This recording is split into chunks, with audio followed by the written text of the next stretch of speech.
Olá pessoal, vamos lá então, nossa aula número 10. E para começar a nossa aula de número 10, a gente volta lá para a nossa aula de número 8. O que a gente estava querendo fazer lá? Escrever a taxa dessa reação irreversível, A mais B dando C mais D. E a gente quer incluir essa taxa dentro da equação geral da cinética. E para isso a gente precisava escrever o CA e o CB em função de XA.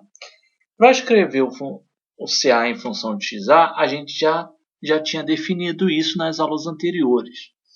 Agora, para escrever o CB em função de XA, a gente precisou de conhecer na aula 9, na aula passada, o grau de avanço, que nada mais é do que a estequiometria da reação. O que o grau de avanço ele mostra para a gente? Ele mostra uma forma de relacionar os reagentes e produtos numa reação química. E aí, para esse tipo de reação A mais B dando C mais D de modo irreversível, a gente percebe que a gente pode escrever esta relação entre os reagentes A e B. Eles guardam esta relação em relação ao número de mol. Tá? Se vocês perceberem, se pegarem na aula passada, vocês vão perceber isso e eu mostro essa relação lá para vocês. Daí que a gente pode escrever aqui, isolar o número de mol de B. A gente pode escrever o número de mol de B em função do número de mol inicial de B e do número de mol inicial e final de A. Tá? Então está aqui, a gente já está escrevendo uma relação de B e A. Só que ainda não apareceu a conversão. Onde que vai aparecer a conversão? Então a gente vai lá pegar da aula 2 a definição de conversão. Definição de conversão XI é o número de mol de qualquer reagente I que entra, menos o número de mol desse reagente I que está saindo, dividido pelo número de mol desse reagente I que está entrando na reação. Tá? Multiplicando cruzado, a gente vem para esta relação aqui.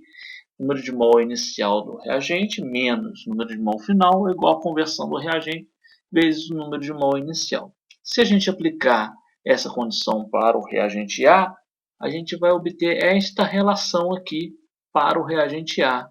E aí vamos substituir esta relação, essa igualdade, nesta relação. E aí a gente obtém esta relação do número de mol de B com a conversão XA. Então a gente está aqui, então a gente já relacionou o número de mol. Só que a gente não quer a relação do número de mol, a gente quer, na verdade, a concentração.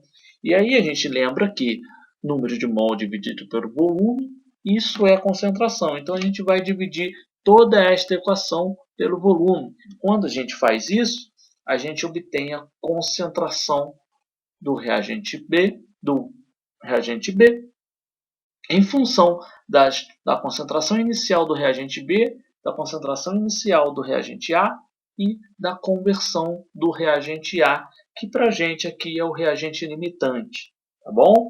Então, o nosso objetivo era exatamente esse, escrever a relação da concentração de A e a concentração de B em função de XA, para a gente poder resolver. Então, CA a gente já tinha resolvido, CA 0 que multiplica 1 menos XA, e CB em função de XA também a gente já conhece agora. Então, o que a gente vai fazer? Vai pegar esta relação e esta relação, substituindo na equação da taxa. Tá? Substituindo na equação da taxa, a gente tem a taxa em função das concentrações iniciais dos meus reagentes, que é aquilo que eu conheço, e da conversão do reagente limitante. Tá bom? E aí, quando a gente substitui, o que a gente tem? A gente tem a forma matemática desta equação aqui, ó, que é conversão versus tempo, que é a cinética da reação. Então, a forma matemática desta nossa curva é esta aqui, que relaciona o tempo e a conversão, tá? Que é aí o objetivo principal do nosso curso de cinética química agora, que é relacionar a conversão do tempo para os diferentes tipos de reação. Tá bom? Lembrando que aqui ainda é necessário, né? A gente não conhece ainda a constante cinética, que é a velocidade específica, e as ordens de reação, né, em relação ao reagente A, que é X, e em relação ao reagente B, que é Y. Tá? Então ainda isso é necessário conhecer ainda. Bom, porém, mas ainda assim, esta é a forma matemática que tem essa curva para esse tipo de reação, lembrando quando ele está reagindo em condições estequiométricas. Né? Lembrando lá da nossa aula, do início da aula 8, como é que essa reação se comporta. Tá? Senão ele vai se comportar como uma pseudocinética. Então, a gente precisa lembrar disso aí, tá bom?